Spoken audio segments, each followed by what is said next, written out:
You know what? His slider was sharp, was late, and throwing his breaking ball over for a strike, the curveball, but the slider, it was all about his slider today. And also he was throwing some fastballs, elevating the fastball, making him conscious of the fastball, and having that slider, which was so dominant today, was great to see. And you could see that look in Kenta's eye today after that last outing, that he was determined to dominate, and that's exactly what he did. Do you think that he had more confidence in that fastball that you spoke of, as far as having it elevated and kind of going back to that pitch? I think so. There were some pitches that just missed off the plate, and he got some swing and miss. He got a strikeout of Kemp with the fastball that he tried to bury in there and had some depth to it.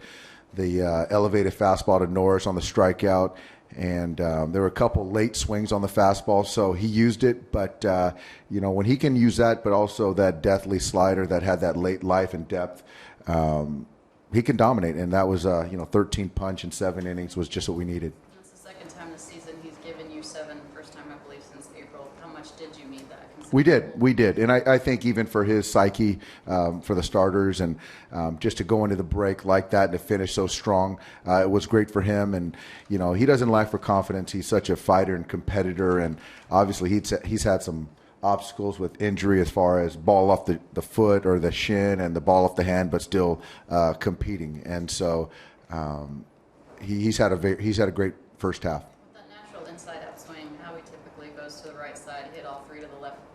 Is that just a good job of him doing with what they give him? Yeah. You know what? The first one was a breaking ball that sped his bat up, and so that was good to see. Hit that ball down down the left field line to start us off and score that first run. And yesterday, he got on a first pitch fastball and got the head to it and hit a double down the line. So I think Howie definitely has that inside out approach, but it's nice to see him flip the script a little bit. He's had a good couple weeks, it seems like. How helpful would it be if you guys could get kind of the Howie Kendrick he's always been for the second half? Yeah, I mean, and I think that, the last month, really, he's been very good. And as Alana alluded to, using the left side of the field, but balls down the right field line, hitting the gap, and another one he squared up today to center field that was a line out to Upton. But if we can get Howie and his versatility going offensively and consistently, it just continues to add to that length. Dave, as you mentioned, you head into the break on a high note. What are some of your takeaways from the first half of the season with the team, and more specifically in your first half as an manager? I think for our guys, it was just staying focused on winning each game and not concerning ourselves with players that are hurt, what people are saying about us, and it's about the guys that are with us and the coaches and trying to get better every day.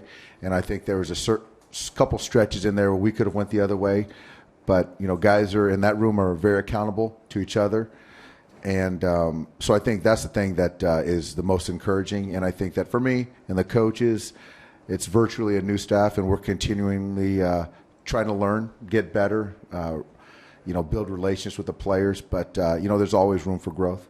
Dave, you expressed confidence in Adrian a few weeks ago when he was going through a little bit of a slump. And now, of course, the last couple of weeks he's seen over 400. What have you seen from him? And do you think in the second half you'll give him a few blows during the season? Yeah, I think the calendar is going to be a little bit better for us as far as scheduled days off. But yeah, I do have a lot of confidence in Adrian as a baseball player and the ability to drive in a run. And when you see him in the lineup, it poses a threat.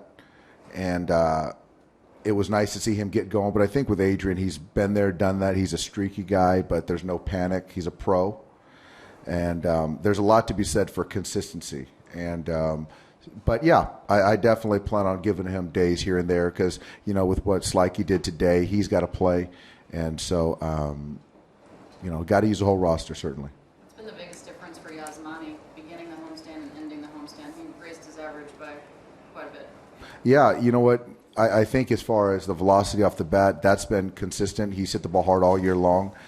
But he's not missing pitches he should hit, and he and the hitting guys are working diligently daily with video and mechanics, and he's just continuing to stay the course and finally starting to hit the ball at the ballpark and hit the ball hard and find some outfield grass. But the defense for Yasmani hasn't wavered, and he understands how important that is for our club.